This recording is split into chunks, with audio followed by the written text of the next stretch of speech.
Well, good evening, everyone. Good early evening, everyone.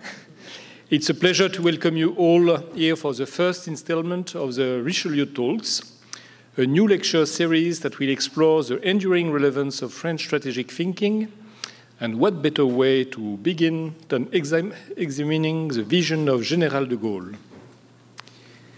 85 years ago, on June 18th, de Gaulle delivered the appeal that will propel him onto the world stage. His path was never easy, particularly when it came to shaping France's relationship with the United States.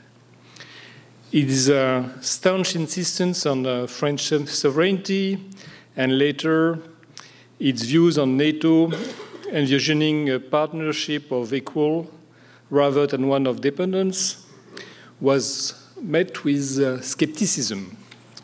That's an euphemism. In the context of new strategic realities, from Washington to Paris, many are revisiting de Gaulle's convictions that alliances, however vital, must not replace national agency, that independence and cooperation are not mutually exclusive, and that Europe must retain the capacity to shape its own destiny, and even some think about strategic autonomy. So we could not hope for a more insightful guide to de Gaulle legacy than Julian Jackson, Emeritus Professor of Modern French History at Queen Mary University of London. His acclaimed biography, A Certain Idea of France, remains a landmark in our understanding of de Gaulle's life and ideas. And I understand that we will have soon even a movie from that book, or even two movies from that book. So we are honored to welcome Julian in tonight. Thanks for joining us. He will be joined by Sophia Besch, Senior Fellow in the European Program at the Carnegie Endowment for International Peace, Aaron MacLean, Senior Fellow at the Hudson Institute, and Michael Churkin, an expert on defense and security issues. A big thank you as well to Iskander Rehman, Senior Political Scientist at the Laurent Corporation, and Leonie Allard, Visiting Fellow at the Atlantic Council, for moderating this discussion. So thank you all for joining us tonight as we draw on the lesson of the past to eliminate the uncertainties of tomorrow. That's a nice sentence. I think I deserve a round of applause here.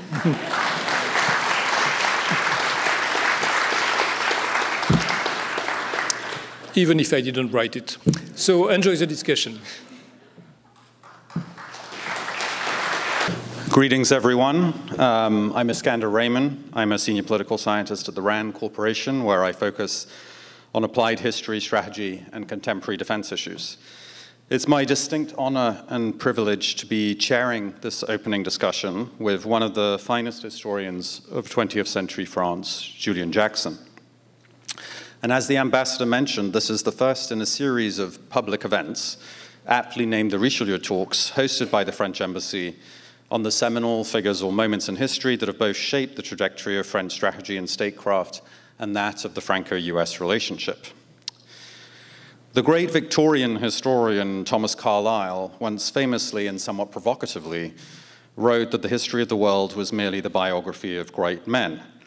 Now, I think that most contemporary historians, myself included, would perhaps recoil somewhat at such a sweeping and resoundingly unfashionable characterization. Nevertheless, I think it's possible to say that in certain key moments in history, certain exceptional individuals do rise to the fore to reshape history rather than being merely shaped by it, subsequently coming to take on an almost totemic status as the embodiment of the soul of their host nation. Winston Churchill was one such figure. De Gaulle, whom we will be discussing today, was another. Marc Bloch, the great French historian and resistance fighter, who also happens to be one of my great personal heroes, once said that any true red-blooded Frenchman was capable of being deeply stirred both by the hallowed rituals and age-old mysticism of the royal coronations at Reims and by the joyful accounts of the Great Feast of the Federation held in 1790 in honor of the French Revolution. De Gaulle, as Professor Jackson notes in the opening to his magisterial biography, now plays a similarly unifying role in the French national psyche and collective memory. primarily as the great redemptive icon following the tragedy of 1940 and the dark interregnum of Vichy, but not only. As we will be discussing over the course of this afternoon, Le Général's ideas on foreign policy, great power relations, strategic autonomy, and European sovereignty are not only part and parcel of the French Fifth Republic's strategic DNA, they are also undergoing something of a revival in our complex era, and this on both sides of the Atlantic, I would note, with figures such as Vice President J.D. Vance, for example, openly commenting on their appreciation for de Gaulle. We're immensely fortunate to have Professor Julian Jackson with us here today to provide us with some much-needed intellectual guidance through the dense thickets of Gaullist thinking. Julian is Emeritus Professor of History at Queen Mary University of London and the author of multiple award-winning books on 20th century French history, including The Life of Charles de Gaulle, A Certain Idea of France, which came out in 2018, and which, with its unique blend of historical detail and novelistic flair, I personally consider to be one of the finest and most even-handed biographies I've ever read. Once translated into French, it was also a bestseller in France, which I should note in passing is quite the achievement for a very British historian. The somewhat improbable equivalent would be some French historian writing a biography of Winston Churchill, which was then translated into English and then went on to fly off the bookshelves of Waterstones and Hatchards in London. Professor Jackson's most recent book, France on Trial, The Case of Maréchal Pétain, was released in 2023 and has also won prizes in both France and the United Kingdom. I also happen to think it could potentially be adapted into a fantastic play or television show. So if there are any playwrights or TV producers out there in the audience, I'd urge you to get your hands on it and begin immediately negotiating the rights of Julian following this event.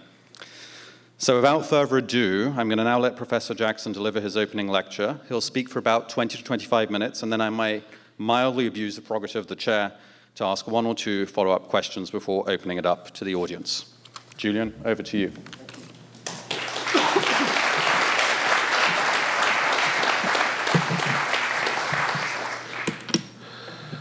Sorry, I'm just going to, I just open with an apology that I am suffering from the worst cold I've ever had in my life, which plus jet lag is sort of not conducive to clear thinking or clear speaking. So if you get neither, blame it on the cold.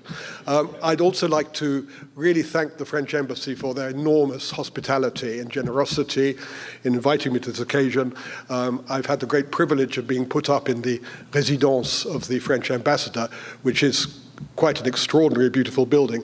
It's the only one residence that's even more impressive where I once stayed was the British Embassy in Paris, but we stole that from Napoleon, so that perhaps explains the reason for that. But it was very kind, and I'm very appreciative. And I'm very appreciative also of the fact that we're going to have a round table afterwards. Now, I've really been asked to give a kind of very general introduction, and in 20 minutes, a bit of a tall order. We all talk about de Gaulle today, and I just want to begin, providing this works, with a few cartoons. This is a cartoon from 1967 in a British newspaper. I don't think I need to say much about it. You get the general idea. De Gaulle is looking at the world, but the world turns out to be France. Very common view. Or rather, I think the paint has been used there to scrub out countries that might compete with the title of being part of the world. Second one, this is a cartoon from 1947, a British cartoon, great British cartoonist David Lowe. And again, I think it speaks for itself. We get, of course, better shave my moustache to avoid misunderstandings. We have Napoleon and Hitler. In other words, the first cartoon, a very common idea. De Gaulle is obsessed with the grandeur of France. He's a fantasist. Second very common idea, he's a fascist, he's an authoritarian, he's a Bonapartist, whatever. Third cartoon, wonderful cartoon. This is 1963. I think you can all get the idea. There's Kennedy in a in a fast Cadillac. De Gaulle is Louis XIV in a little de chevaux, which is struggling along. And on the other side, you get Khrushchev in an old Soviet banger that isn't going very well. It's the period when de Gaulle was trying very much to, when de Gaulle was trying to seduce, if you might call Germany under Adenauer, and Kennedy came to Europe in 1962, made his famous speech, Ich bin eine Berliner. So the two men are in a kind of competition. And the idea here is de Gaulle has no chance. He represents an old, forgotten, dilapidated, clapped out France. And there's the modern, new America. Next one, very many cartoons of this kind. De Gaulle as a sort of absurd Don Quixote figure, tilting at imaginary windmills. On the right-hand side, of course, the windmills are the dollar. So de Gaulle is tilting at the dollar. The idea here being that de Gaulle, again, is a fantasist. De Gaulle has no grasp on reality. He's a sort of megalomaniac. And finally, this is one from 1965. The film Goldfinger has just come out. And de Gaulle made a famous press conference in 1965 attacking the hegemony of the dollar in the international monetary system. And here, so de Gaulle is Goldfinger, the Goldfinger, as in the famous the Bond film that came out in the same year. I wanted to begin with those because, because they are examples of the way in which de Gaulle was perceived at the time. And now we have a very different view of de Gaulle. A book, a little book, a funny little book. It's just a satire. Came out by a writer I rather like, who died last year, actually, Benoît Duterte. And it's called Le Retour du Général. And it's all about somebody who's obsessed with the disappearance of proper egg mayonnaise in French cafes.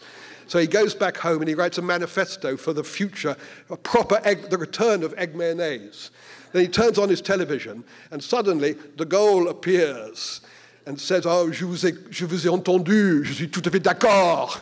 And so de Gaulle becomes head of the new campaign to bring back egg mayonnaise, and then he becomes part of a great coalition for gay rights, feminism, etc. So de Gaulle becomes, in other words, whatever you want him to be.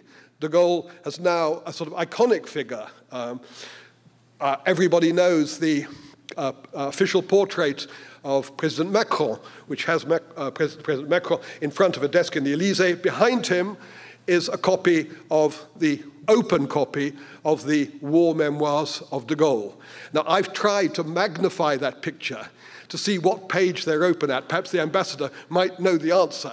And so far, I don't know. But it's a gesture. It's making a point about the importance of de Gaulle today. I'm afraid I'm going to disappoint you in the sense that I'm a historian. I think de Gaulle was, I would say, almost one of the most remarkable political leaders of any country in the 20th century. I think he was a political genius, but he's unreplaceable. He's one-off. And are there any lessons to be learnt from de Gaulle? It seems to me that de Gaulle's qualities, which I'm going to try and explain, are so remarkable but so unique that I'm not sure that he does, even if it's going to destroy the whole point of this panel, offer us any lessons. But what we can do is at least try and analyze what makes him a great political leader, and perhaps there are lessons for political leaders about what you need to do to be a great political leader. The other thing is, of course, the context has changed. When de Gaulle came back to power in 1958, 10 years, from 58 to 68, he's president of the Fifth Republic that he created. The context is completely different. This was the height of the Cold War, the construction of the Berlin Wall, the Cuban Missile Crisis. A world, I mean, not without similarities, but in most ways completely dissimilar to the world we live in today. It was also a world in which the European community had only just, the Treaty of Rome had only just been signed. So there is no history of a European entity. So the conditions are very, very different. So I'm very suspicious of the attempt to make de Gaulle speak from the grave. I don't want to say, and I just want to give one example. I'm not going to make any comment about this. This is what de Gaulle said in 1967 about the Arab-Israeli conflict. He kept saying in the 1960s, whenever he met any foreign leader, his mantra would be, les Israéliens exagèrent. The Israelis are overdoing it. We've got to restrain them. And then after the Six-Day War, where he very much withheld French, he very much showed that he disapproved, as it were, of the, well, he said he didn't support the Israeli position. He gave a press conference, very controversial, in 1967, because some people considered that one or two remarks he made were anti-Semitic, whatever. There's a big debate about that. I don't personally think so. But he then also made these comments, which you can read. I don't need to explain them. Now, I'm not going to say, however, that I have any idea what de Gaulle would think or say or do about the situation in the Middle East today. What I'm saying is that was 67. That was the context. Actually, I do have ideas, but they're just my ideas, and I have no right to make de Gaulle speak from the grave. So with those depressing preliminary remarks, in which you can all now leave because you're going to learn nothing, you'll say, about the present or the future, I'm going to try just to talk a little bit about what I think makes de Gaulle so remarkable. And I'm going to sort of pick on 7 points. What makes a leader? And de Gaulle was unlike, say, Winston Churchill. De Gaulle was an intellectual. De Gaulle had thought. He was 50 in 1940 when he went to London, but he'd been thinking about leadership for 20 years. And one of the things, and he had a very clear sense of the qualities required of a leader. And he was very influenced by a late 19th century, early 20th century French philosopher, now rather forgotten, but at the time really important, Henri Bergson. And Bergson talked enormously about the importance in politics, not just in politics, the importance of intuition, of realizing the world cannot just be interpreted as a mechanical thing, that there's fluidity, complexity, events that you can't easily grasp. Intuition was a big Bergson idea. But in this passage, de Gaulle also says that intuition is not enough. You also need reflection. And for de Gaulle, the great leader is the man, because we're talking really about men in this case, the man who combines the capacity to act with the capacity to reflect. And reflection is not enough. It's all up there because it leads to impotence. But action is not enough because it could lead to impulsive absurdity. It's the connection between the two. And the perfect example of that is the 18th of June, 1940, which the ambassador mentioned. De Gaulle arrives in London on the 17th of June with a suitcase and 3 shirts and a suit and nothing else. No one knows really who he is. He's nobody. But he has come to London because he believes that the war, that France needs to go on in the war. And he makes the famous speech on the BBC, 18th of June. Now, what's remarkable about that speech is it combines those 2 qualities, action, or let's call it moral courage, and reflection.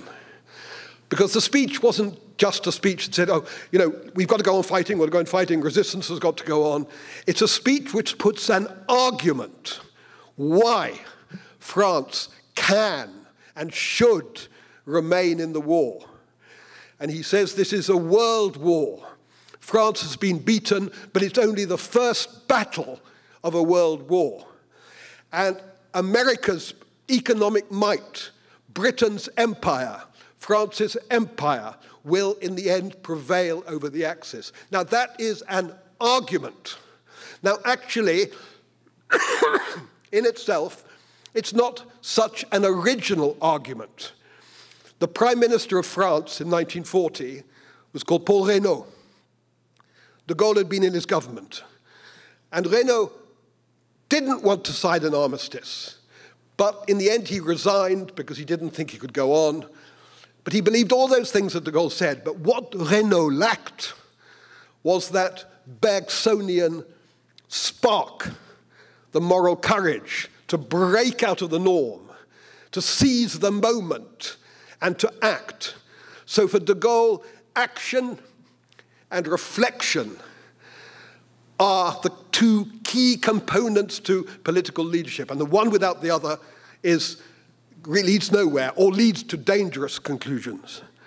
The first point, really. Now, reflection with de Gaulle has got to be based, and this is my second point of de Gaulle on leadership, on a deep general culture, la culture générale, which has got to be based on a knowledge of history. De Gaulle breathed, ate, thought, history, history, history. He once famously said as a joke in one of his meetings, "I've been saying it for 1,000 years, but nobody listens." In other words, he lived history. And he had a profound historical culture. When he was, this would be of interest to Iskander, who thinks a lot about, has written a lot about the importance of, thinking about the classical world for an understanding of our world today. When de Gaulle was in a prisoner of war camp in the First World War, he spent hours and hours, we have all the notes, taking notes on the history of the Punic Wars. What could we learn from the Punic Wars about wars in general? So he was impregnated with history.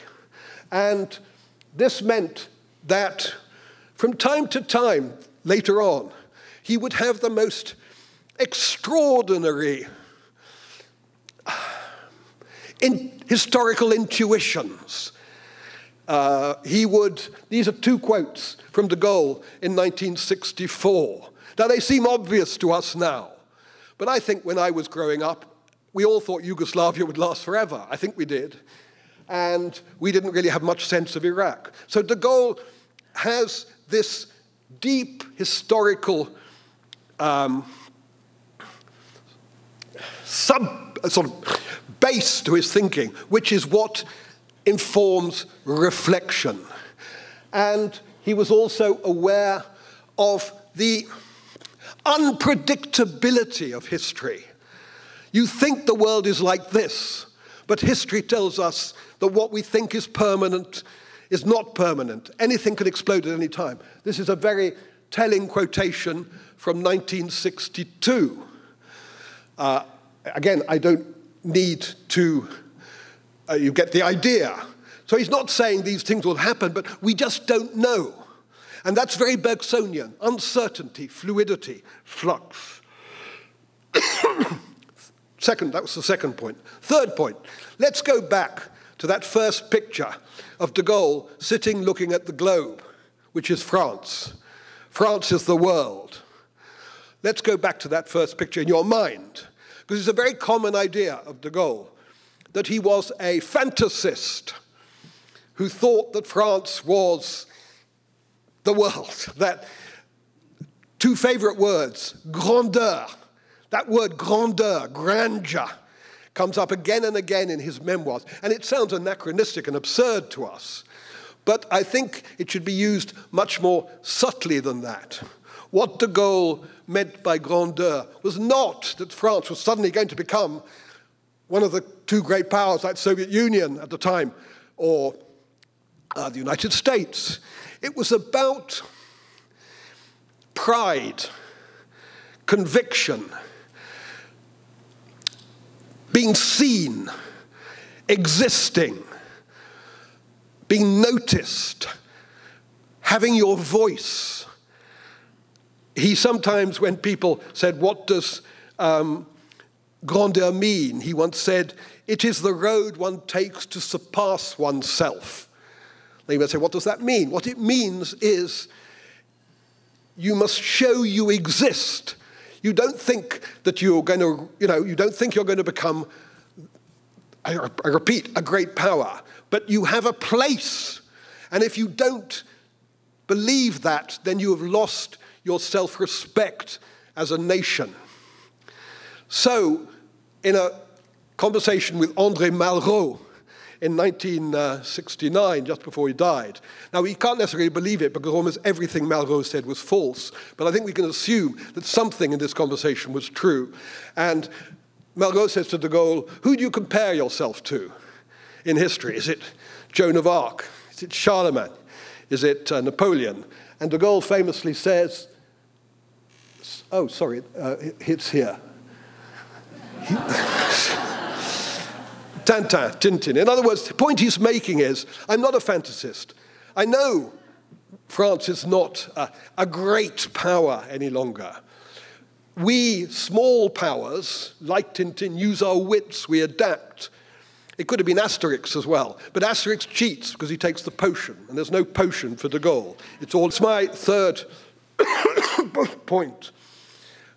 Grandeur is complicated, but it's not, it shouldn't be parodied as an old man looking at a globe thinking France is the world. Fourth point, another key word for de Gaulle, which is less well known than grandeur, is a very French word. It's mesure. And how would we translate that into English? I think we would say a sense of limitations. You've got to always know your limitations. In a first book he ever wrote in 1924, when he was a young man and he wanted to write, he wrote a book about the reasons why the Germans had lost the First War and why the Allies had won. He has this analogy with a classical French garden, which is where no one tree tries to obscure the others, mesure. Or this, you probably don't know who Louvois was. Louvois was a counselor to Louis XIV. And for de Gaulle, people like Louvois, what was important was a continuous acceptance of the limitations of reality. Take de Gaulle's attitude to Napoleon. Churchill, at his house in Chartwell, always had a bust of Napoleon. De Gaulle had a very low, not low view of Napoleon. Also, he realized Napoleon was one of the great figures of French history. But he said about Napoleon, the problem with Napoleon is he didn't know where to stop. And Napoleon left France with smaller than he found it. In other words, for de Gaulle, successful policy is about a knowledge of limitations. Next point. Oh, we've done Tintin. Next point is, it's always good to see, isn't it, though? Is about the importance in de Gaulle's thinking of contingency. I would say if there's one word that comes up again and again in de Gaulle's writings in the 1920s, it's what he calls a doctrine de circonstance, doctrine of circumstances. A leader must always be aware, not just of the overall limitations, but of contingency, of circumstances. That first quotation says it all, but I could give 20 quotations that say the same. And I think if you want to understand there are many ways of interpreting de Gaulle in Algeria, but when it came to the huge problem between 58 and 62, does Algeria get independence, etc. In the end, de Gaulle, it's a huge subject, we could talk for hours about it, but I think the one key for de Gaulle is reality. No nostalgia, accept reality, accept circumstances. And he made this wonderful speech in the Élysée, at a press conference, where he says, you can feel nostalgia for the empire, etc., but there is no value in a policy that does not take account of realities. That's exactly the opposite of Don Quixote, if you want. So contingency and reality. Next point, next point, I don't have a quotation, or I cut out the quotation, but it was too long. De Gaulle is always obsessed by the need for modernization. He's a conservative. He's about the most old-fashioned human being you could imagine. He lives with his wife a life of a 19th century, early 19th century bourgeois. He goes to church. He believes in the family. He's very severe. But he also believes that you've got to, I actually wish I'd left the quotation, but it was rather long. It's a quotation from the 1920s where he talks about the need to adapt to the new world of speed and lights and technology. And all his life, and in the 30s he wrote a book about the need to use tanks in the French army. Again, we could talk about, but always de Gaulle, it's this idea that to exist, you've got to change. And for that reason, rather pretentiously, I would call de Gaulle an existential nationalist, as opposed to essentialist nationalist. What do I mean by that? Vichy was a regime that built a fantasy France based on the idea of the old peasantry, turning the clock back, in a bubble, isolated from the world. De Gaulle believed, no, you've got to adapt and change and exist. So that's why, in the 1960s, he presides over massive economic, social modernization of France. That's all part of, of a wider vision of almost like the struggle between nations is almost a Darwinian one. The next, I've got two final points and then a bit of a summing up. He believed also, very Bergsonian, the leader has got to connect. He is both the theorist and the practitioner of what we might call charismatic politics. He is the master communicator. There are different ways of being a master communicator, but his is complex, his sentences are not simple, but they work. Let's look at his career. De Gaulle was created by what? By the radio. He's the first politician of the 20th century to be created by the radio. He was nothing. He was a voice, and he used the radio to become France, you could say, to the French in France. So, and then in the Fifth Republic, he uses, with a kind of extraordinary mastery, and he's now in his 70s, he uses television to the most unbelievably, in the most unbelievably effective way. Now, it helped, of course, that nobody else was allowed on television. In other words, the French was, at that stage, a very, the French public television service was very regulated. But nonetheless, he was a master performer. And he knew, let's take one example, when there was a coup d'etat by the army against de Gaulle's policies in Algeria. And de Gaulle, what does he do? Masterstroke. Remember, he's now president of the Republic. He's always dressed as a civilian. He appears on television in uniform. Clever move. Suddenly, he's not just the president of the Republic. He is general. He is the general. And in a speech lasting about 10 minutes, effectively, you could say that speech crushed the coup. I mean, again, it's too simple. By the force, the contempt, the clever... He just to give an example, he was very good at taking old words that nobody quite knew what they meant or had never been used before. And so people were puzzled. So he talked with contempt about this carteron de généraux à la retraite, this pint pot, a quartet, but it's got all the contempt. It's dripping with contempt. And then he ends that speech saying, Française, Français.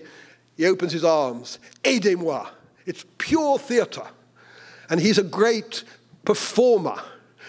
And nothing is more remarkable, his performances, than his Élysée press conferences. Twice a year, this man in his 70s would give a press conference at the Élysée, a stage like this. His ministers would all be lined up in schoolboys one side. The press would all be there.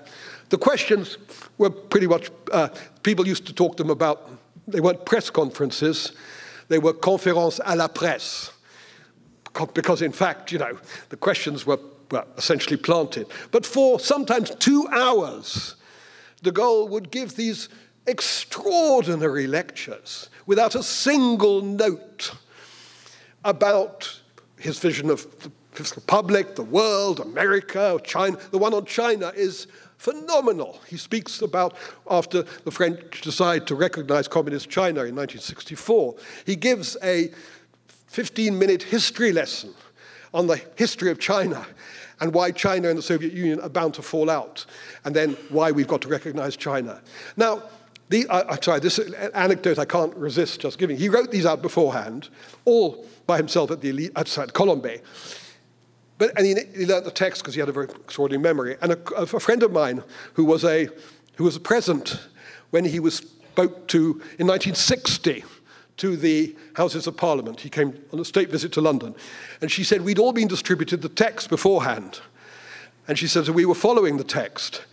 And she said, it was quite extraordinary that in a speech lasting 45 minutes, there was not one deviation of text from what we were reading, although he had no notes in front of him. So he was this extraordinary communicator, performer. The final point, that's my last thing that makes, and who else is going to have all these qualities today? The capacity to delegate. Now that is perhaps the most surprising. We think of de Gaulle as this authoritarian, listens to nobody. But all his collaborators in the 1960s talked about the extraordinary capacity to listen. And because I don't have time, I'm not going to give an example on that now, just because I realize that I'm risk of abusing your patience and the time for the panel. So where does that leave us? With an extraordinarily complicated man, with a kind of romantic id held in check by a kind of classical superego, pessimism of the intellect, optimism of the will. De Gaulle, you see tensions between restraint and hubris, reason and sentiment, classicism and romanticism, calculation and provocation, cunning and showmanship, Corneille, Chateaubriand, or as Kissinger, who was a very acute commentator on de Gaulle in the 60s before he went off to do other things, once wrote that de Gaulle's nationalism is in the style of Mazzini, but his diplomacy is in the style of Bismarck. So he's a romantic and a realpolitik. And underneath all, there's this extraordinary pessimism, or rather, almost a sense of where's it all going to lead. There's somewhere in de Gaulle, he's a man without hubris, actually. He's a man with a great, ultimately, he's not confident, but he knows the battle has got to be fought.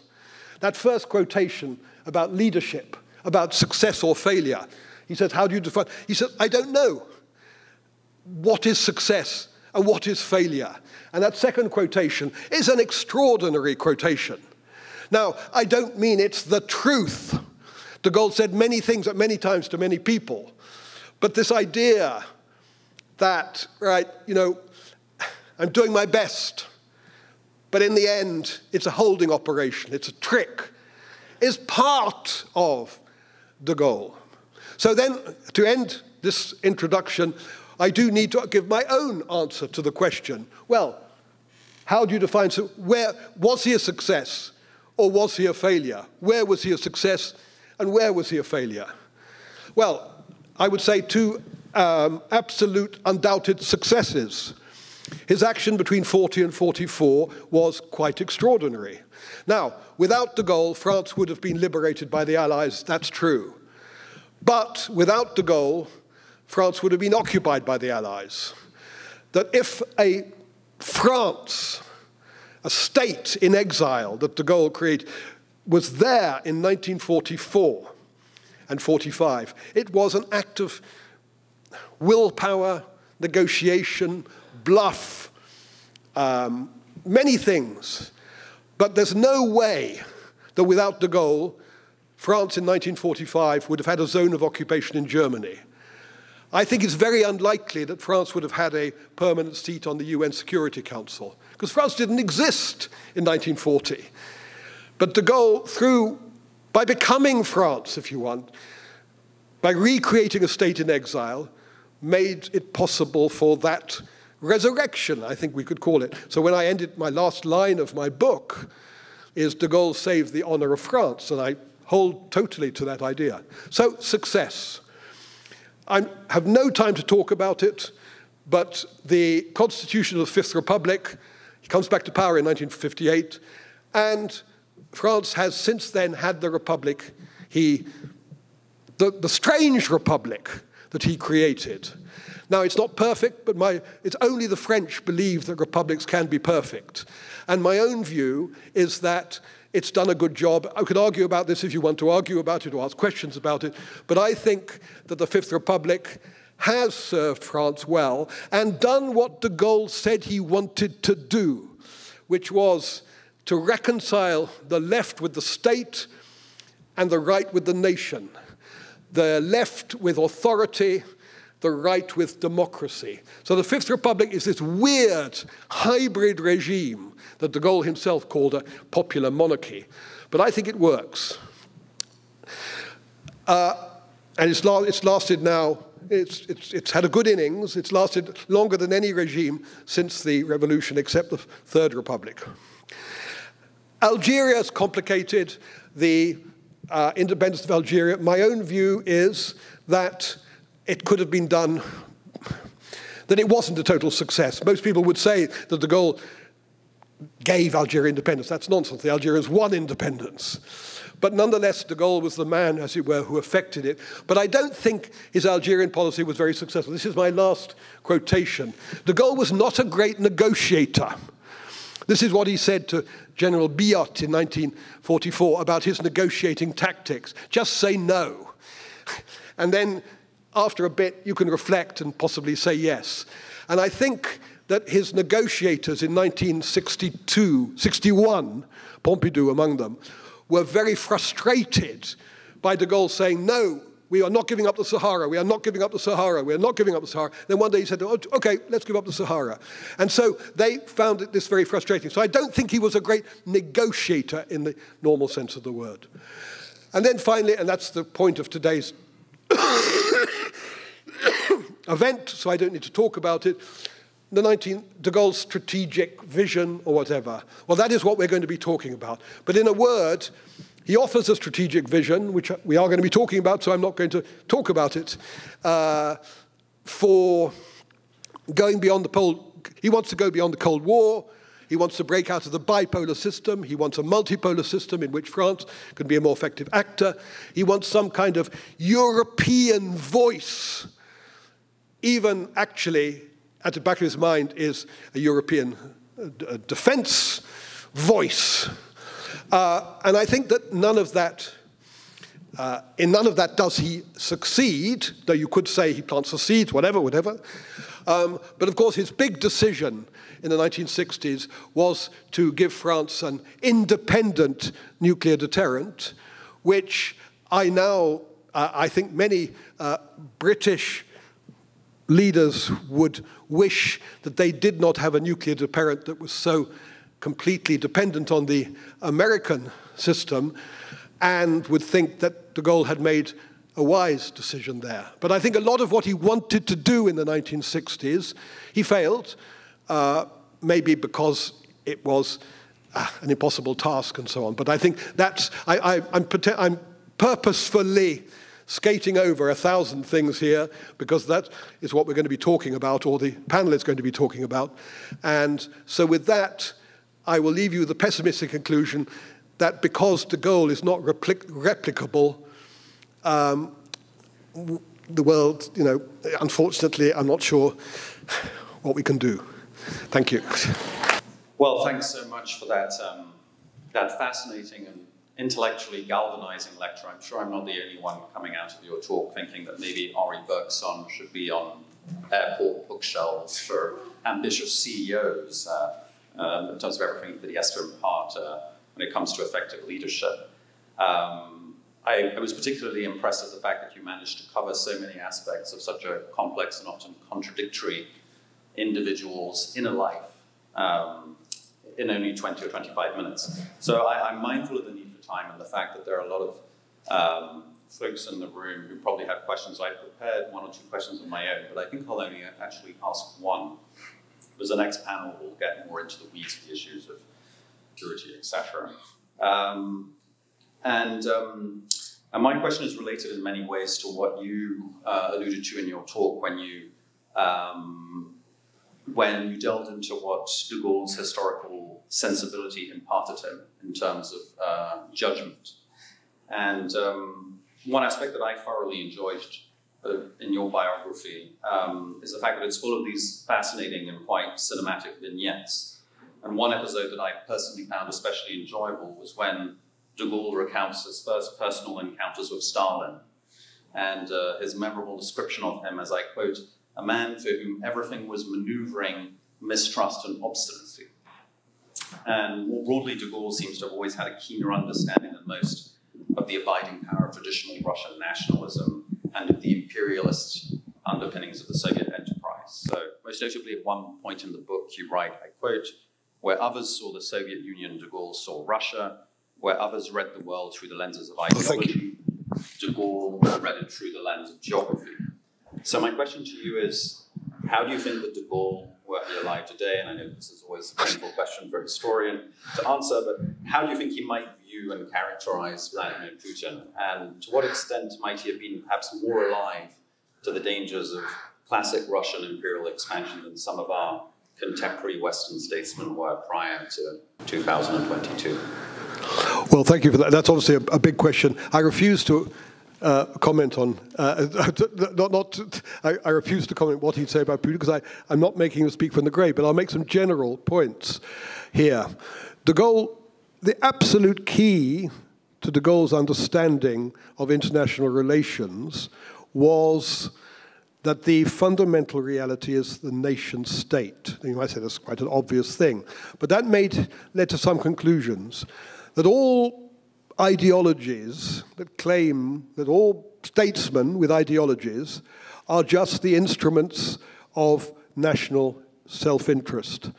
So communism was simply a version, right, as you say, of traditional Russian imperialism. Communism will come, communism will go, but Russia will always be there. Similarly, American liberal internationalism, he said, of Wilsonian or Rooseveltian liberal internationalism, that's just words to describe America's desire to dominate the world. These are just words. These ideologies are ideologies which are always hiding national interest. And you've always got to unmask the national interest. So, what that led him to believe is that the Cold War would not be eternal, because two blocks based on ideology, he didn't believe in the free world and the communist world. These were he wasn't against the free, but these were not concepts with which de Gaulle thought about the world. He thought about the world as we could almost say, a Darwinian struggle of nation states. He was also very, for the same reason, suspicious of any kind of supranational institutions. He was always actually very suspicious of the United Nations. He was suspicious of the European Commission, because they're always working for him. I'm not saying that I necessarily believe all this, but it's key to understanding de Gaulle. Now, his suspicion of America, well, actually, that isn't the question. We'll leave that and we can come back to it. On the Soviet Union, his view, what we haven't said here is the extent to which de Gaulle was most frightened of Germany. So even at the time when de Gaulle launches what one might call Franco-German reconciliation in the 1960s with his famous meeting with Adenauer, many famous meetings with Adenauer, was the only Adenauer, Chancellor of Germany, was the only foreign leader to be invited to spend the night in Colombey, to the real annoyance of Harold Macmillan, who kept hoping he'd be invited, but de Gaulle would always say, oh, no, it's very uncomfortable, I wouldn't come, etc. But Adenauer got it, and it was a seduction of Adenauer, very brilliant. But under the seduction of Adenauer was the suspicion of Germany. That was never far away with de Gaulle. And the seduction of Adenauer was based on the idea that France was the senior partner, because France would have nuclear power, and Germans had all the historical baggage that they had. But he looked at Europe, he always saw in it, so let's not forget the suspicion of Germany. Now, what do you say about Germany today? I don't know, because the world has changed in so many ways. He always used to say he was in favor of German unification, but he said, you know, in the same way that the Jews used to say in 1,000 years in Jerusalem. In other words, as long as it doesn't come soon, I can say I'm in favor of it. There was an abiding suspicion from somebody whose life had been scarred by 3 wars against Germany, 1870, 1914, and 1940. And he didn't see Hitler, he saw Hitler as a German, not a Nazi. He wasn't interested in Nazism. He wasn't against Nazism. He wasn't, he once had a conversation with Churchill at Chequers, where Churchill said the Nazi enemy, and de Gaulle said, no, the German enemy. Now, later, de Gaulle could talk about the values of freedom and liberty and so on, but in the end, it's Germany. Now, therefore, he was, in the 1930s, very unusually, for a conservative nationalist, an advocate of a treaty with the Soviet Union. He believed that only the Soviet Union, he said, I don't care it's communist, it's a bulwark against Germany. They're both awful regimes, but geopolitically, the Soviet Union should be our ally. That failed. Munich happened. Munich was a great disaster for de Gaulle. The moment the Russians entered the war, the moment that Hitler attacked Germany, Hitler attacked Soviet Union in 1941, de Gaulle is absolutely, from the beginning, Russia is our ally. I'm not interested in its domestic regime. So there's always the sense that Russia needs to be brought into Europe as a bulwark against Germany. Now, in the 1960s, the world is divided by the Cold War. De Gaulle's desperate in the 1960s to overcome that division. It can't happen in 1962, Cuba, it can't, but he's always looking to somehow break out of the Cold War. Why? Because Russia needs to be brought into Europe, because it's the only way of breaking the hegemony of the 2 great powers. There's a wonderful quotation, which I think I do have somewhere, a later slide, where he says, who is to know, and this is very relevant to the world we're in today, who is to know if one day the 2 great powers, Soviet Union, as it then was, and the United States, decide to do a deal over our head? What you could call de Gaulle's Yalta complex.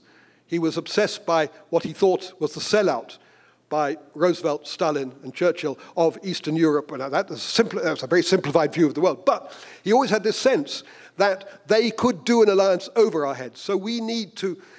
So he wanted to break out of the Cold War, partly so that the Europeans didn't find themselves, as it were, a victim of a deal done over their heads. So suspicion is suspicion of the the nationalist pretension, defending France from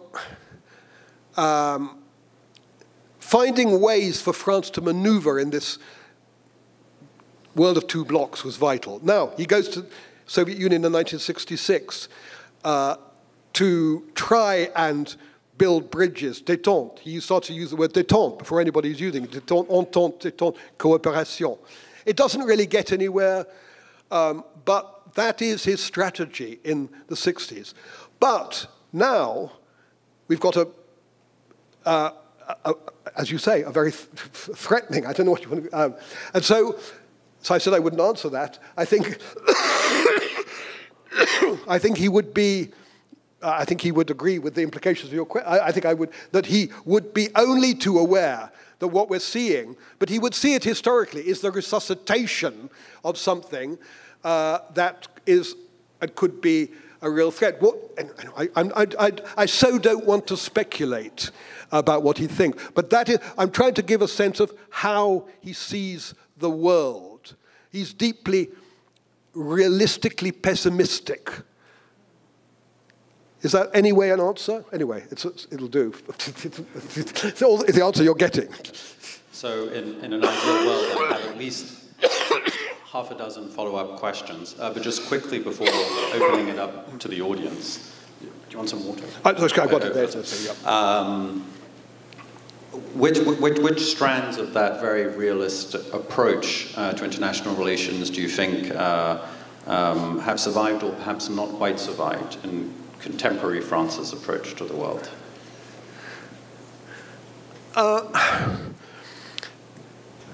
I would say I'm not sure, again, I think certain...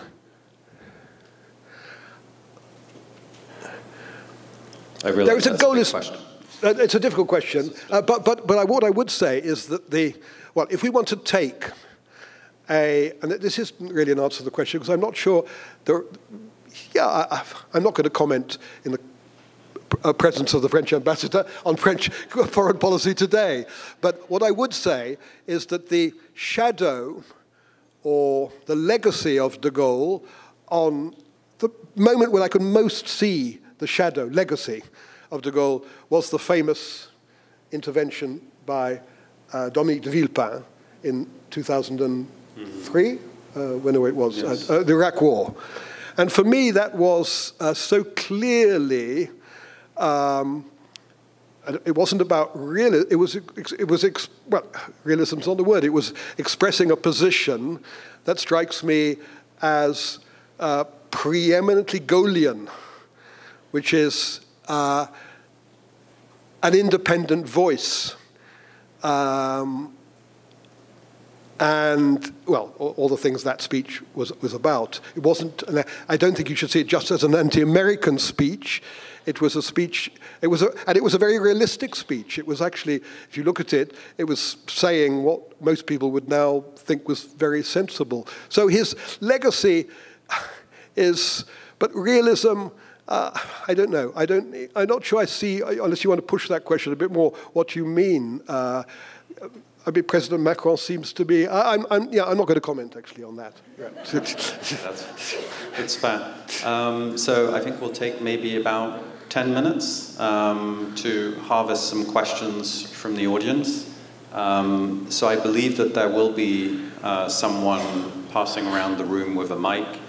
So please just raise your hand and, if possible, identify yourself before. And I just want to say that if there are things that I should have talked about, like I specifically said nothing about de Gaulle in America, but because I didn't have the time. But I'm very happy to talk about de Gaulle and the Fifth Republic and Algeria. There are many, many things to talk about, and de Gaulle and Churchill, and whatever. So if you have any questions. Question over here. Good evening, bonsoir. My name is Hugh Morrison. I'm a friend of France, having lived there, and I'm also an advocate and volunteer for Ukraine. One similarity between the ambassadors' homes in London and here in DC, which many Ukrainians appreciate, is the Ukrainian flag being prominently shown. At the same time, there is historically, with your example of Villepin prominent, a frustration on the part of the United States for not always taking as much action as the history of France, the long-time history of France would portend. So, for example, before the Balkan War, there was a lot of shuttle diplomacy with British and French diplomats, but not a lot of action. And it took Clinton coming in and taking action.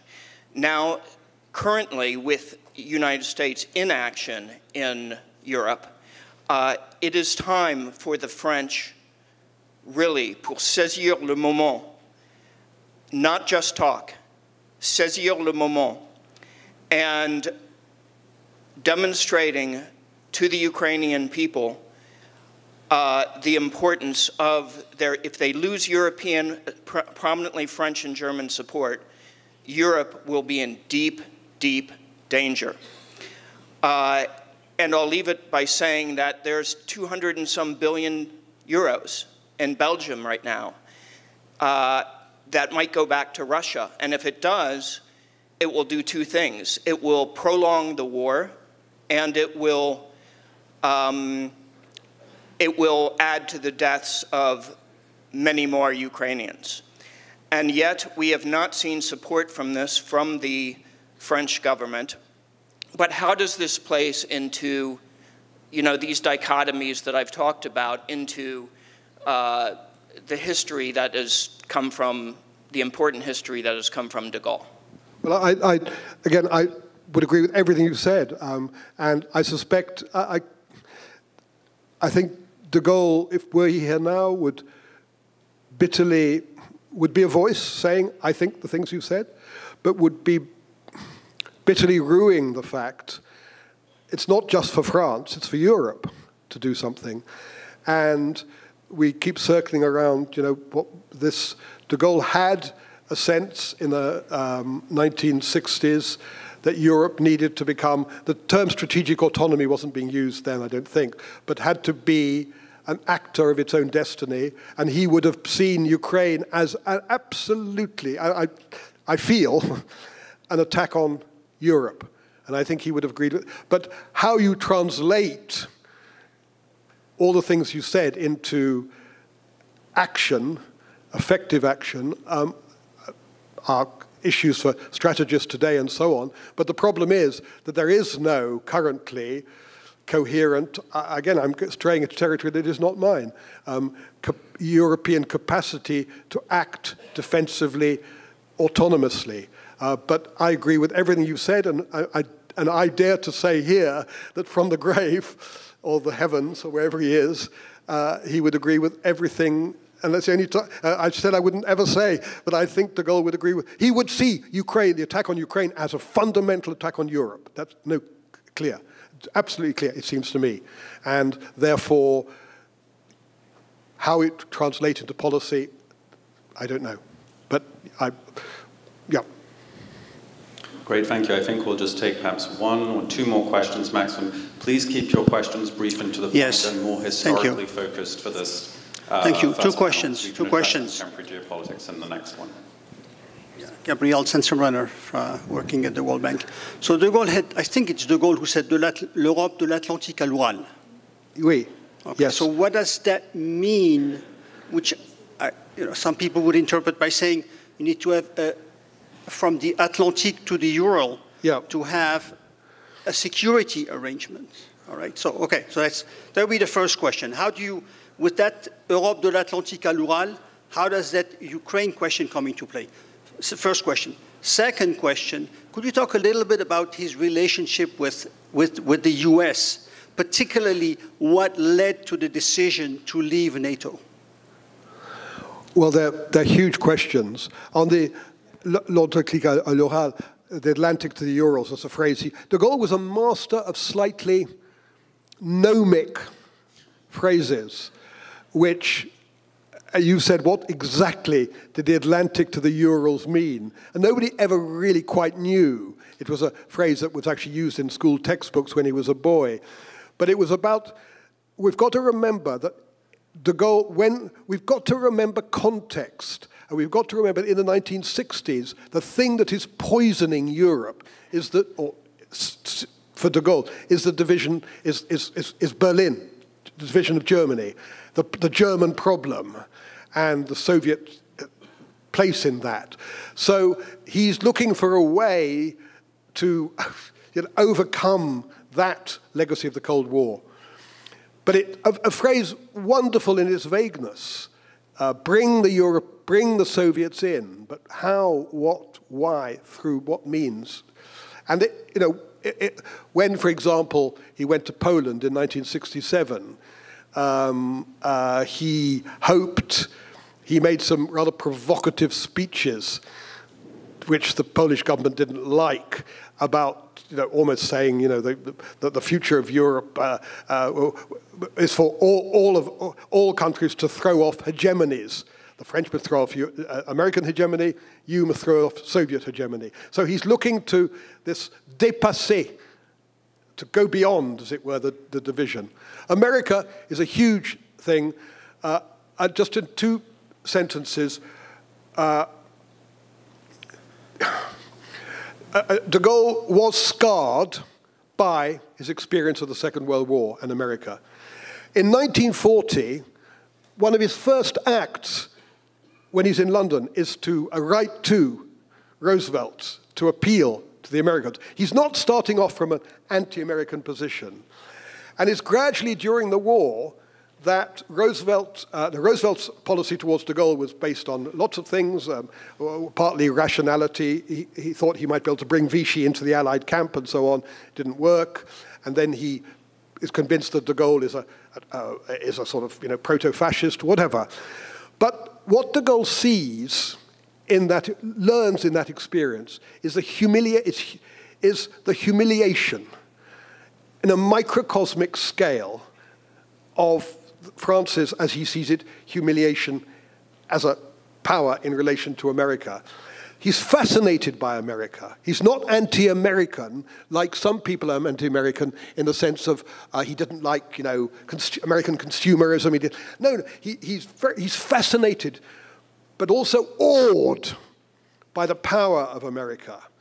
And he sees America as the impediment to, he says one point, America's like a volcano. The lava's flowing over. They don't know what to do with the lava. It just flows over us. They don't know what to do with their power. So why does he want to? He doesn't ever break with the Atlantic Alliance. He's absolutely clear that France is a member, even after he leaves NATO in 1966. But he wants a recalibration of the relationships within the within NATO. The first thing he does when he comes to power in May 1958 is send a memorandum, famous memorandum, to Eisenhower and Macmillan, saying we need to rethink the structure of NATO. It cannot be, as it were, simply an Anglo-American partnership. And he's arguing for a kind of tripartite directorate. Now, a lot of people think, did he do this because he really believed he was going to get somewhere, or was he just, and later he said, well, I just did it to throw the idea out. I never believed they'd say yes, and I was always going to, in the end, break with NATO, break with the integrated NATO command. And it's totally coherent within de Gaulle's view of the world. It's about asserting national autonomy, independence, pride. It's not about breaking with an ally. It's about being able, as it were, to stand tall in relation to your ally.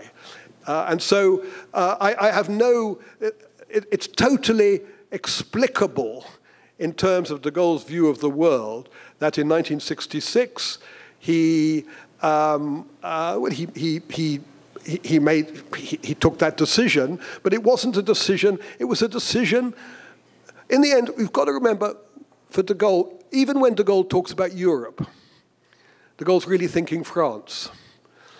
Everything is about restoring hurt pride. I don't think we can overlook the humiliation that de Gaulle suffered between 1940 and 1944. Every speech he made, he had get the approval of the British. Every time he wanted to leave the country, he'd get the approval of the British. Every document, everything, he was, and for him that was, and obviously it was the particular circumstances of the war, but for him, his whole enterprise after 1945 is about restoring dignity, existence, pride, and a kind of autonomy. So for me, the logic led to the breaking with NATO, integrated command in 1966. Thank you. In many ways, I think that's the perfect segue or intellectual mise en bouche for the next panel. So please join me in thanking Professor Jackson. Hello, everyone. Thank you so much for staying for the second part of this talks series that we're starting today. So now we're going to look at an applied history point of view from de Gaulle's legacy on strategic autonomy, deterrence, and European defense, and all of that in a new transatlantic context. I'm Léonie Allard. I'm a visiting fellow at the Atlantic Council Europe Center. I'm a former French official at the French Ministry for the Armed Forces, and I will moderate this panel. We'll have a 20-minute discussion and time for Q&A as well. Please raise your hand and introduce yourself when you ask a question.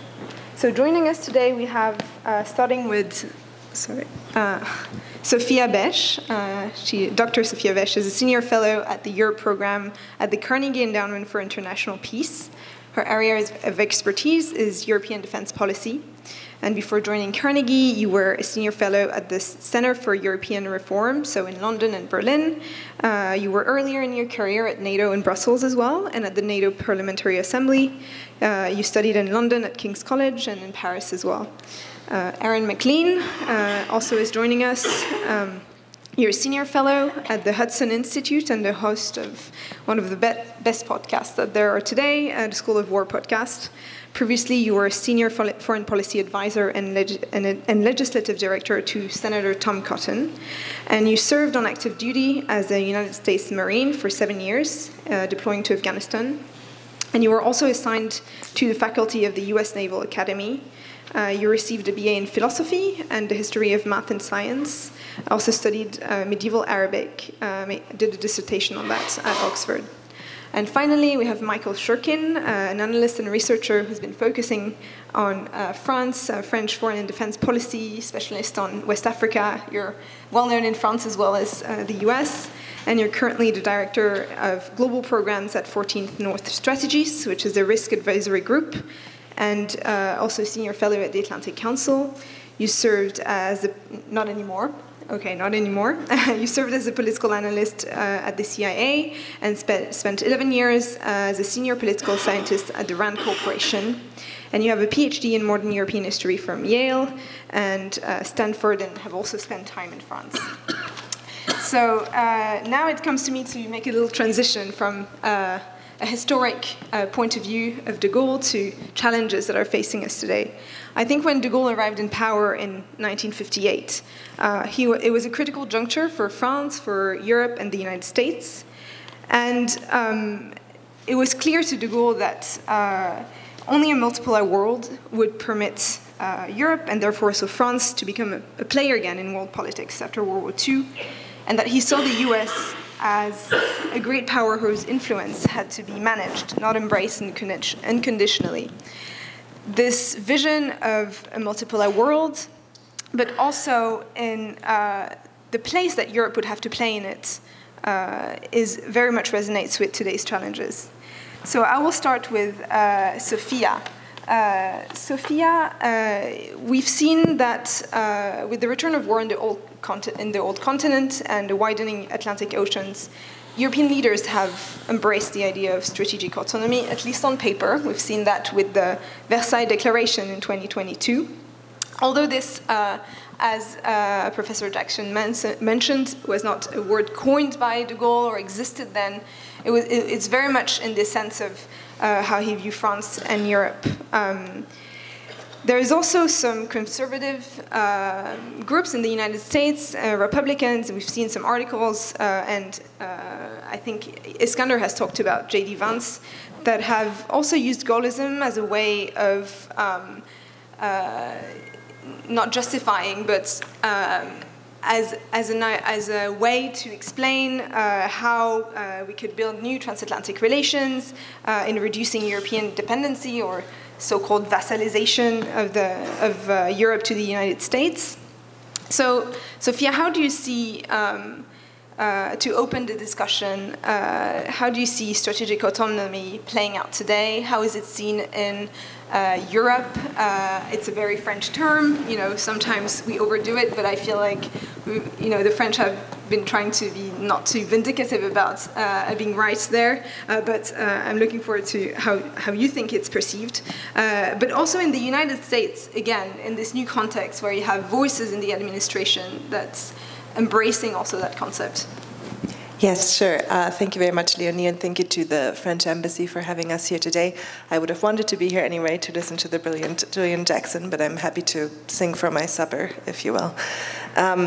I appreciate that I've been sort of delegated to talk about the strategic autonomy idea as part of de Gaulle's strategic vision today, and I will just say at the outset that I think that some of the opponents of the idea today would call it a Gaullist idea, but I don't actually think that the proponents of strategic autonomy would embrace that label today, because whether they're in Berlin and Warsaw and Paris, it's become a much bigger tent than I think the Gaullist vision of strategic autonomy, or a European independence to act, a European ability to act independently as a geopolitical power, as a defense power. But your question, Leonie, has sort of three parts. I'm going to tackle them in order. I'll talk about how I see the US administration today thinking about strategic autonomy, how the Europeans are thinking about it, and then I'll talk briefly about the role of France in all of this. So I do think that there's a certain strand of conservative thinker in the United States today, of a retrenchment thinker, restrained thinker, that embraces the idea of strategic autonomy. These people tend to be big optimists on European defense cooperation, because they have to be, because they want to make the case that the US can withdraw and that Europe can stand on its own feet and can act independently without the transatlantic security relationship. This is fairly new. I mean, we're at a historical event, so I need to, of course, say that Eisenhower wanted to be in and out of Europe, so it's not completely a new idea. But in recent decades, Washington has sort of frowned upon, if not discouraged, the idea of Europe's movement towards strategic autonomy. Because for decades, the sort of implicit transatlantic bargain was European deference on defense policy and defense industry in exchange for US protection. And that was an arrangement that suited both sides, I will stress that. But, you know, as I said, certain types of America First realist thinkers are comfortable with the idea of European strategic autonomy today.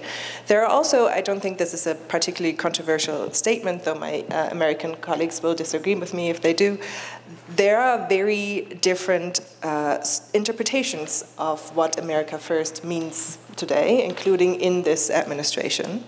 I think there is broad convergence around the idea of having to rebalance the transatlantic security relationship, some degree of burden shifting needing to take place, but the extent to which the US wants out of Europe, I don't think has been clearly communicated yet.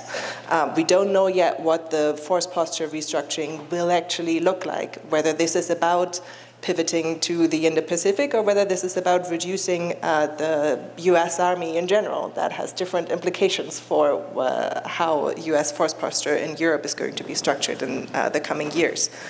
We also get fairly mixed signals from this administration on the extent to which they're in favor of a fairly crucial element of European strategic autonomy, which is defense industrial autonomy. The extent to which they want to still hold on to the part of the bargain that included Europeans buying American kit in exchange for US security guarantees.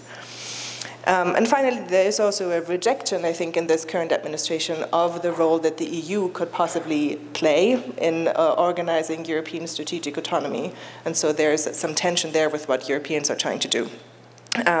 This administration, I think, is more comfortable with focusing on the role of individual governments, which brings us to France, and I'll get to that in the end. But first, I think the more important question is how Europeans feel about strategic autonomy today and whether they have embraced it. And I say it's the more important question because, yes, I personally am in favor of a responsible transition of power agreed between both sides of the Atlantic that is predictable and does not create dangerous security gaps. But in the end, the defense of Europe is Europe's responsibility. So have Europeans embraced the idea of strategic autonomy? Leonie, you said, you used this term, on paper they have. And I would say that in response to the Russian full-scale invasion of Crimea, we had an on-paper embrace of strategic autonomy. But in response to the second election of President Donald Trump, we've had the opposite. We've had Europeans no longer using the term strategic autonomy, but very much wanting to work towards it. I think we have moved from sort of very abstract academic debates of recent years into much more concrete policy action. So this is no longer just about dreams of independence and symbolic declarations. It's about the sober realization that Europe can no longer afford its dependency on the United States. And that is a big paradigm shift because Europe's defense model wasn't built for self-reliance. European militaries were designed to plug into US-led coalitions, not to stand on their own. There were inbuilt dependencies in the way that we did capability planning because the overarching goal was to keep the United States in. But enablers like missile defense, ISR, these aren't optional extras. They're the backbone of modern warfare, and right now Europe doesn't have them at scale. It is investing, but we're not there. Today, this year, we've had fairly extraordinary statements from European leaders that traditionally fall in the camp of staunch transatlanticists, Polish leaders, German leaders, calling for more operational independence from the United States, calling even for an independent nuclear deterrent in Europe, which we briefly touched upon earlier. And now the question is, are they serious, right? I mean, one test is to follow the money. That goes for Europe and the United States. By the way, follow the money, see where it goes. Europe is definitely spending more. I would say there are broadly three camps here. There are the countries that get it and that spend more, much more. They're fairly small countries in the north and in the east. There are the countries that get it but do not necessarily have the fiscal space to spend much more, really high tax burden, popular resistance to cut social spending. I would probably count France and the UK in that camp. And then there are the countries that don't get it yet, or that don't agree with the vision that is currently put forward with the defense of Europe, and particularly also the defense of Ukraine as the organizing principle of European security today. Italy, Spain, Slovakia, we've had some comments this week from leaders there that seem to imply that they don't fully align with that. The reality is that what matters really on defense spending is what the economic powerhouses do. It's what Germany does. And in that sense, the German commitment to spend much more money, to spend between 3 and 3.5% of its GDP on defense, that makes Germany not just the biggest defense spender in Europe, but the third biggest defense spender globally, period. That is a huge, huge change with huge implications for European defense in the coming years.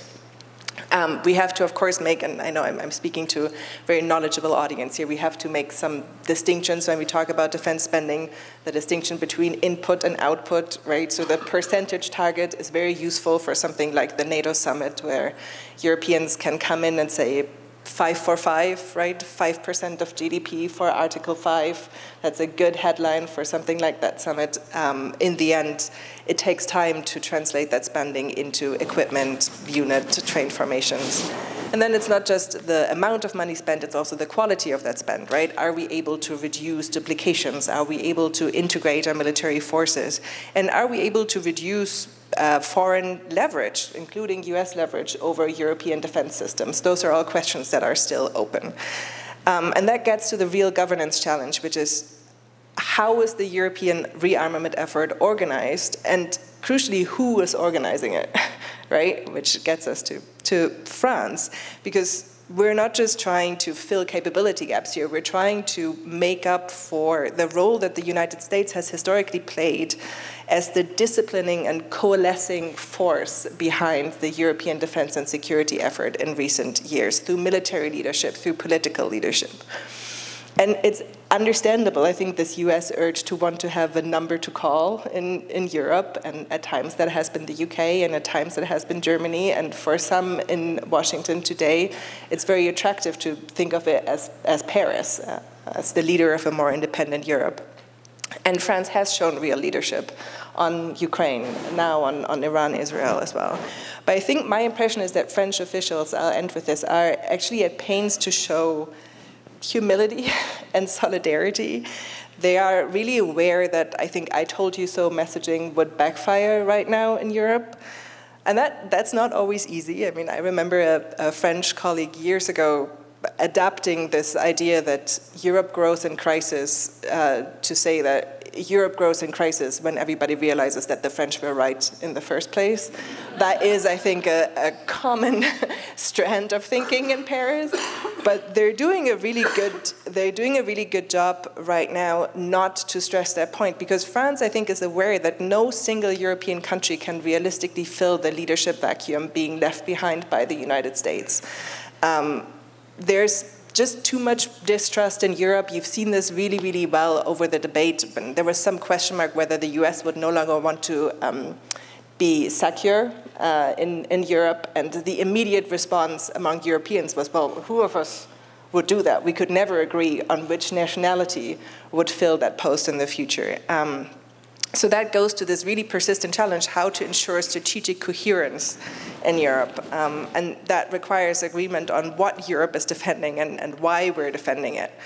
And then this goes to, I think, the legacy of de Gaulle, final point. There is, I think, some de Gaullism in Macron, but it also seems to me that Paris is embracing a strategic vision that goes beyond the intergovernmentalist focus, that goes beyond the focus on national sovereignty, beyond the focus on Berlin, for that matter, that includes the East, that includes the UK, that includes the EU and NATO, that perceives European defense as a patchwork rather than a puzzle to be solved, and strategic autonomy as continuous management challenge rather than an end state to be achieved. At least that's what I would recommend.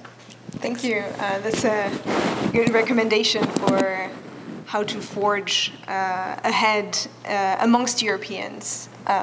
So now, Aaron, I want to ask you the same question, but regarding how the Trump administration and more broadly the American right perceive this evolution of foreign policy from burden sharing to burden shifting. And as an anecdote, I will say that the origin of the European defense community in the 50s dates back to the outbreak of the Korean War and some dilemmas that existed at the time in terms of having another front of the Cold War open and the need for Europeans to do more. Of course, the EDC didn't, in the end,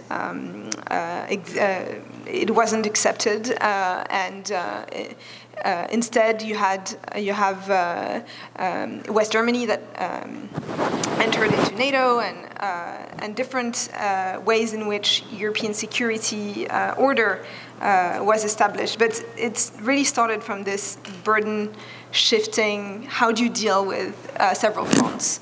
And so how do you see this being perceived right now, and sort of as an answer to Sophia? Sure. Well, thank you for the question, and also it's an honor to be here, and it was a great pleasure and honor to be in the audience for that amazing talk. Sophia, I agree substantially with the way you just outlined the situation, so I'll try to live up to the task here of covering similar things, but from the American perspective. And I think you opened with what seems to me to be the critical point, which is it's just not clear what direction America is actually going here with regard to Europe, or what direction the Trump administration is going, and the two poles of possibility are quite far apart. I mean, at one end, you have a kind of rebalancing in the face of threat from China, potentially some impact on the deployment of military assets as a consequence, and insistence on greater burden sharing with our NATO allies. Well, that's bipartisan consensus in the United States. It has been for over a decade. And if that's the direction to go, we'll wake up in 5 or 10 years, and at least in regards to American policy, not much will have changed. And some of the premises of our discussion here will, luckily, in my view, prove to have been false. The other pole is obviously much more dramatic. The other pole is I mean, take it to the extreme, it's kind of the end of the Atlantic system. And this is where the sort of the the vision of Gaullism on the American right, which is what I'll talk about. I won't talk about actual Gaullism, which is obviously de Gaulle himself, a rich, fascinating, complicated subject worthy of great study. But this idea of Gaullism that one encounters on the American right is superficial and a bit condescending. As you sort of pointed towards this, you know, it's, well, you know, we're leading, so that Gaullism thing, you guys should check that out. That seemed interesting, and potentially a good future for you. And when I read, you know, you mentioned some articles sort of by conservative thinkers that have appeared in recent months. One was by Ross Douthat in the New York Times, and I'm an admirer of Ross, and I try to read everything he writes. But this piece he wrote on de Gaulle, I mean, that piece and pieces like it feels sort of like I'm watching a child play with a revolver, and they're sort of looking at something shiny and fun and exciting without quite contemplating that they're likely to shoot themselves or others with it. But just to put some flesh on the bone for a moment of, we don't know which way we're going. You know, to state the obvious, it's very hard to predict what direction the Trump administration is going to go at any moment. One of the reasons is that you have to account for at least 4 factors anytime you're looking at a policy question, or account for 4, let's say, factions. But first is traditional Republicans, traditional hawkish internationalist Republicans who are represented in this administration. And I could name names as I go through these camps because this is a sophisticated audience, and if you call me on it, I'll prove it. But that group is there, and it is represented. It's just much less represented than it was in the first Trump term. The second group are sort of self-described realists who you know, use Ukraine as a through line to sort of understand each group's position here. The traditional Republicans, generally supportive of Ukraine. The realists, much less so, for reasons of cold, hard power calculations. The world is moving to, and sort of ought to move to, a multipolar order, and the United States and Russia need warmer relations, and as a result, we need to carefully calibrate our attitudes towards questions like Ukraine. That's that group. The third group, I'll just call MAGA, or you could call them the true populists. They're obviously represented in this administration and around this administration, but in it to a much greater degree than in the first term. They're in a kind of operational coalition with the realists on Ukraine because they come to similar policy conclusions, but whereas the realists would at least say that the outcome for Ukraine in terms of their policy prescriptions is sort of regrettable and unfortunate. The populists are actually for Ukraine's failure and defeat. They think it's an actively good thing because, in their vision, Ukraine is a kind of outpost of liberal imperium, and liberalism is the enemy, and we need to join with anti-liberals around the world to defeat liberalism. And that's group 3. That's a pretty far distance away from group 1. And they are both represented in the administration. The remarkable thing about this administration is the way in which one's policy preferences are not apparently the most important thing in one's selection for this or that role. And then fourth factor, for anyone who hasn't already guessed it, is Trump, who actually belongs to none of the 3 preceding camps. I'm totally serious about that. In a weird way, in this term, Trump 2, you actually get a better sense, I think, of Trump as Trump. Because in Trump 1, he was much more substantially surrounded by the traditionalists. Most of the important roles were filled by traditionalists, and so he was constantly at war with them.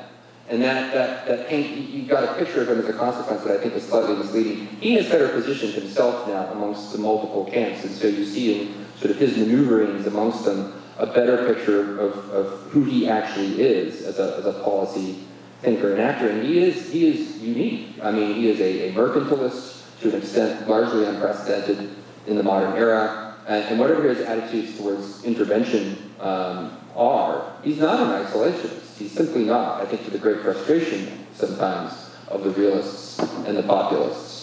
And you just look at what he's been saying about Iran in the last week. It's very clear. Look at his plan for Gaza. Whatever that is, it's not an isolationist vision.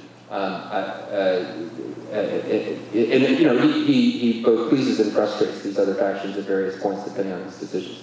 So this point 1 is just to robustly agree with you. We just don't know which way this is going to go.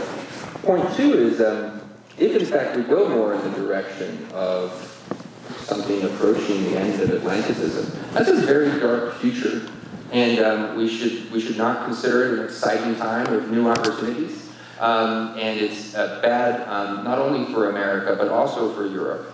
And I'll just perhaps that means with a lot of agreement in this room. I don't know, but I feel like it's worth just sort of reciting the case. You know, a future where Europe and the Middle East, right? Because keep in mind those are the two regions we're supposed to be drawing down, and so we can focus on Asia.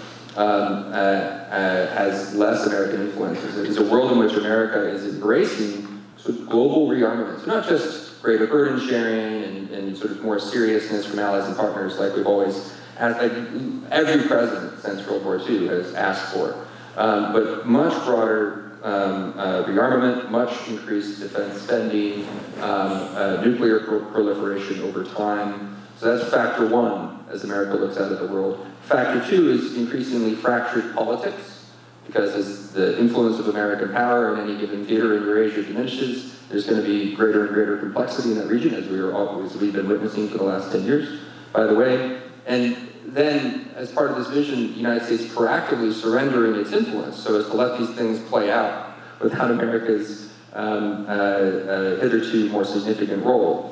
To me, this all seems like something that is not in the American interest, not to be resisted, and the case against it ought to be made here in America repeatedly and robustly. And again, it's not at all clear to me that that's the direction we're actually going. It's also bad for Europe. And this is, I worry when I say this, I've already obviously made myself unpopular with some of my friends on the right. I feel like I'm about to make myself unpopular with everyone here too. I don't really understand strategic autonomy. If we take the words, European autonomy, we take the words seriously, it's clearly premised on a kind of European unity of some sort. And I don't understand what that means. I don't understand what European unity means in the absence of some sort of power guaranteeing the unity. Perhaps that power will then emerge from within, and this doubted peace, the demand, the suggestion was, oh, well, France, you should go achieve primacy in Europe. That's okay, well, it's been tried, and other European powers have tried to achieve primacy at various times, and it doesn't look like European autonomy, it looks like war. I just don't understand. I'm reminded of the comments I'm reminded of the comments of what is made at the start of NATO, or the purpose of NATO is to keep the Soviets out, the Americans in, and the Germans down. And I always took that third part, funny as it is, to not really specifically be, I mean, maybe at the moment it was a bit about the Germans, and maybe in some ways it should forever be. Their contributions to international security over the last 150 years or so have been mixed. But really, more seriously, a comment about European politics. There needs to be a kind, the consequences of European politics twice in the 20th century have been so severe, for Europeans most of all, that there needs to be a kind of lowering of the temperature of European politics itself. And so, all of which is to say that he was right, that NATO remains a structure worth preserving, and we shouldn't be too excited about what is going to succeed in. Thanks, Aaron. I think both of you sort of opened up the question of leadership in Europe, the notion of the US being sort of the glue, bringing together, uniting together Europe in a certain degree, and now how do we respond to this? Is France one of the responses to that? And I mean, I'm not a speaker here, but I would suggest that I think European leaders have understood that it's not going to be one leader. You have the Weimar Triangle, you have various formats that show that they've understood that it's a process, the leadership vacuum is a process that they're going to fill collectively. I would have loved to have Sophia respond on that as well. But on leadership, and more in France. Michael, you're an expert of French strategic culture. How do you see French strategic culture, maybe thinkers, contemporary thinkers, adapting to the current geopolitical challenges? Are there any references to de Gaulle that are worth mentioning? beyond, you know, the general use of his persona, image? You know, is there really some thinking of lessons learned from de Gaulle that are re-emerging today? I mean, we see Macron quoting him quite a lot, you know, most recently, and he was in Singapore at the Shangri-La Dialogue and mentioned de Gaulle. He's done that many, many times, and sees himself in the legacy of his thinking in institutions and strategy. So how do you see strategists reacting now? And I will just add that after this, we'll take some comments by Julian Jackson, and I think we'll have to close our panel on that because of time constraints, but depending on what the organizers tell us, maybe. So, Michael. Sure, thank you very much. There are lots of ways to get at this question, right? So it's like, you know, this is the challenge. It's, you know, with all of this, we're all capable of talking for hours about all of these things. I think that there are certain ways of approaching it. And one thing that I want to talk about, and I think this is in line with what Professor Jackson talked about, which is just the importance of will. And this is important when we're talking about military strategy, but then also with this question of strategic culture and also this concept of strategic autonomy, which hopefully I'm going to get back to. One of the things that de Gaulle represents, and it's not clear to me if he's more of a representative of or a reinforcer of, because a lot of what he did was so in line with what came before him, what came after him. But certainly he inherited things and then he passed them on and perhaps added to them. What I have in mind is, if you look at certainly, like say, French military strategy, going at least as far back as Foch, but well before that into the 19th century, what you have is a very romantic emphasis on will. And they're always talking about, like Foch is referring to Demetre, the right-wing French philosopher, and this idea, and this is also repeated with the Franco-Prussian War, this idea that you don't lose a war until you decide to lose a war. And the difference between, and you win a war by deciding that you're going to win the war. And it's almost about will. So it's not about how many tanks you have or how many guns or how many horsemen or whatever. It's ultimately about the will. You have to have the will. And this extends all the way in contemporary French strategic thinking, at least, you know, the stuff that I've been reading, all the way to most recently things like talking about AI and robotics and whatnot, which is that compared to Americans, whereas like a lot of American theorists are really enthralled with technology, the French, when writing about this stuff, they say, yeah, this is all great, but ultimately what matters is the will of the commander and the will of the leadership and the human. It's all about the human. And it's a real streak of romanticism that I see going through French strategic or military strategy, again, certainly at least as far back as Foch, but probably, you know, well before then. And it's certainly present now. And de Gaulle was absolutely in that vein. And so I can't say it's his doing because it predates him, but at the same time he reinforced it and sort of, and helped pass that on to subsequent generations. But this brings me to another thing that I think is really important that is part of also the notion of strategic autonomy, but the notion of like things that I think Macron gets from de Gaulle, which is, and I hate to put it this way, but I think this is a really important way of understanding de Gaulle and also Macron. Fake it till you make it. And what I mean by that is if you look at France 1940s, France had after 1940, had no right to have a seat at the table. You know, regrettably, but that's just sort of the reality. And also for everything, I mean, when de Gaulle showed up and he started pestering Roosevelt, de Gaulle was like a nobody. Nobody had ever heard of him. And not only that, but if the Americans are going to think about people that they want to work with in the French military, he's not on the list. You've got all these other generals who are out there. I mean, there's Darlan, of course, but I was thinking more of Giraud. You know, there's several who were like better candidates because they were generals. De Gaulle was a colonel. I don't know how he crowned himself general. He wasn't a general yet.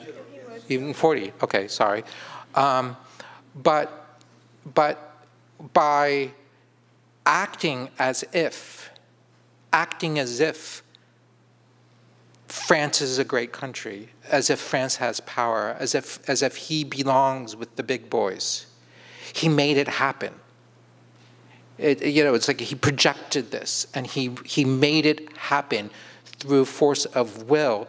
I mean, I could see why, like, probably, Roosevelt, the others, like, he would have been really annoying to them, but he made it happen. And that's a remarkable strategy, and it's a really remarkable achievement. And I think Professor Jackson's absolutely right. If it hadn't been for de Gaulle, France never would have had a seat at the table at the end.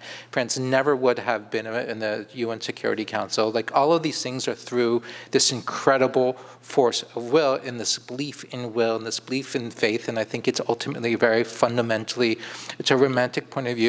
I think also, I don't know if I regret I haven't read Professor Jackson's books, but I suspect there's also linked to his Catholicism. And I say that because it's true with Foch and it's true with Boff and the others. There's a Catholic emphasis on the will and the spirit, which is important when they're talking about communism and pushing back against like materialist understandings of history. So what do we have here? We have an emphasis on will. We have an emphasis on what I guess I'm a little flippantly calling it fake it till you make it. But I see this with Macron. When Macron sort of drops into Lebanon and inserts himself into the problems in Lebanon or wherever it is in the world, he's following this idea of saying, we are important and this matters.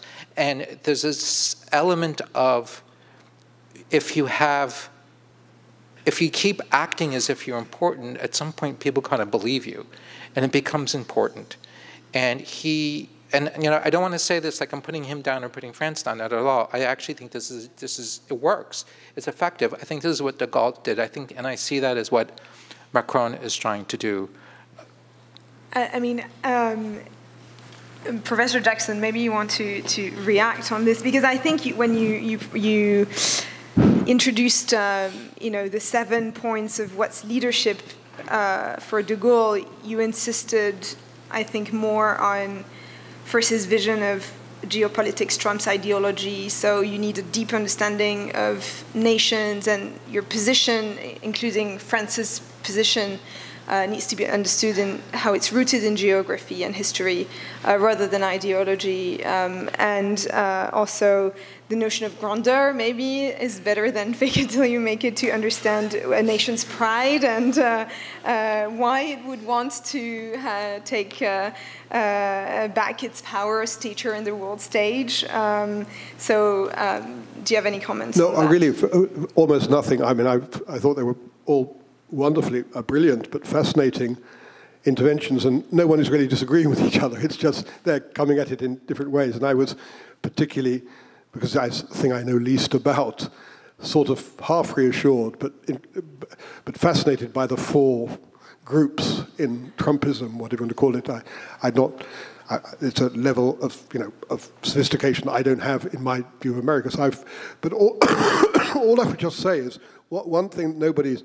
And by the way, de Gaulle also used to say, "J'ai agi comme si." He actually used to say that. I did as if. So what you said is actually, But no, all I would just say is one thing that's absent from all I just learned, rather than I have nothing to comment on. Everybody taught me something, and it's just, there's lots of talk about, we're all talking about Europe as this thing out there. But unfortunately, it's where I live. It's not unfortunately, it's where I live. No, it's fortunately where I live. But, well, actually, just on the questions, or in parentheses, the way in which it's fascinating how Gaullism, or a crude vision, as one of you two said, of Gaullism has been taken up by the American right. When my book came out, it was also taken up by the British right. And I don't know whether you've all heard of Christopher Hitchens here in the States, who's a big figure. I don't know whether you know about his brother, who's called Peter Hitchens, who's a British, he was a sort of the exact opposite of Christopher Hitchens in every way, and in most ways anyway. And Hitchens appeared on our version of Fox News, or the French, or C News, as it's called in France, which is called GB News, and said that his favourite book was my book because he saw himself as a British Gaullist, and so. But sorry, what I said about Europe is, we can talk all about these questions, and what Aaron said about strategic autonomy, what the hell does it mean? It resonates totally with me. But it's what terrible things are going on in European politics. And you talk about Europe as though it's a thing, that we've got America's in total movement. We've got a Europe that's there. Europe, unfortunately, is the crisis that has produced what is happening here, is producing terrible things that could happen over the next 2 or 3 years. The idea of a Europe in which, Britain is not in Europe, but sort of, the idea that the leader of the Reform Party, the former Brexit Party, is a potential future British Prime Minister is an extraordinary, I mean, it's like, I don't know how much you know about British politics, but this is somebody who just didn't exist really, who is now seen as a serious, possible, I think it's, and I don't know whether it's likely or unlikely. 2 years' time, what kind of government will you have in France? The AfD in Germany, long way away, but things are happening in Germany. So I think what you've got to also factor, you talked about the unknowability of the states, is so when we're talking about Europe and how Europe fits in, there is what Europe might be in 2 or 3 years' time is deeply concerning to Europeans. And so it wasn't your brief, sorry, I wasn't, it's not a criticism, but it's just sort of interesting. I kept hearing Europe, and I thought, well, actually, Europe is in a very strange place and a very complicated place at the moment, and I don't know where Europe will be in 2 years. I don't know who will be president of France in 2 years' time, but it's not going to be President Macron. That's the one thing I do know. Thank you for this. I think, can we, I realize we're close to the end, but can we maybe give our panelists 5 minutes to just respond quickly on the issue of leadership and, I know, Sophia, you've worked a lot on France, Germany, and also the connections between the right in the US and in Europe. So choose whichever you want to answer to. Aaron, I mean, I understand your difficulty with strategic autonomy. How would you, in the current context, what would you advise Europeans when they're talking to the current administration? How do we present the need, because there really is a need to be more strategically autonomous, to not have, as Professor Jackson said, the possibility of a deal being cut on top of our heads? How do we present that? Sure. I assume you mean 5 minutes total and not 5 minutes per panelist, so I'm going to be very quick. I understand. Just really briefly in response, so I very much share your concern. I share your skepticism of the concept, and whenever I speak to American policymakers, believe me, I make the case that you're making. But as a European, I also refuse to accept the fatalism that you're proposing about the future of Europe without the United States, because I have to take seriously what this administration is proposing, and so I have to find a way, right, to avoid going back to the past. And I do think that there are some models out there that might work. The EU could take on a greater role. We could have a Weimar Triangle. I think it's very promising that Merz and Macron seem to have some shared ideas. Merz, I think, has a photo of Adenauer and de Gaulle at the Reims service on his desk, so he sees himself as an heir of Adenauer. There's some romanticism there that we might be able to build on. So I share your skepticism. I cannot share the fatalism. I will also say that I'm really glad that you brought up these points. We've talked about the connection between conservatives and Gaullists. I've done a lot of work about the populist MAGA currents here and how they connect with European far-right populism and what that might mean for the future of the European project, what that might mean for the future of the EU, for the future of NATO. I think a lot of these movements are being empowered by what is happening in the United States today, and they're very close, at the very least, intellectual links, but also increasingly financial and policy links that we should be very concerned about, I think. And I'm sorry to leave it on such a pessimistic note, but I will leave it there. Very, very quickly for me. Again, I think we agree about most things. And I want to defend myself. I wasn't counseling fatalism. To be more precise, I was recommending to everyone that the best option in front of us is not surrendering what we have, and we should be investing our efforts in not surrendering it. And my advice to Europeans would be to find ways to have conversations with their American interlocutors, where any of these sort of burden-sharing questions and things like that are within the context of the better option. And making the case to the Americans, a case that I try to make from where I sit, that the more you draw down and the more you flirt with the idea of leaving, the more dramatic it will be when you come back, because you will.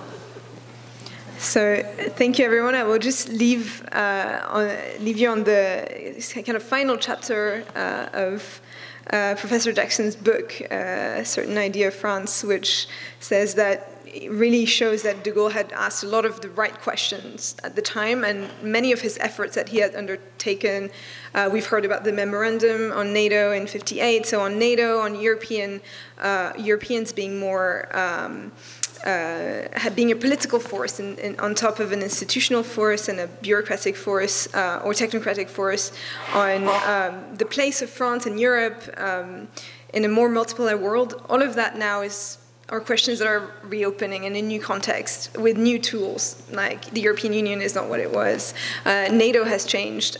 Defense spending has changed. And so maybe some of these questions, I'm trying to end on a positive note, will have new avenues that didn't exist at the time.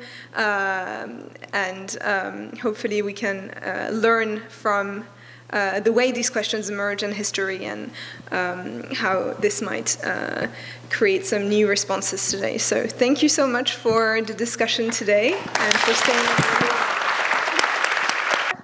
Yes, thank you for joining us tonight. There is a cash bar outside, so please enjoy it. And thank you for coming again. Thank you.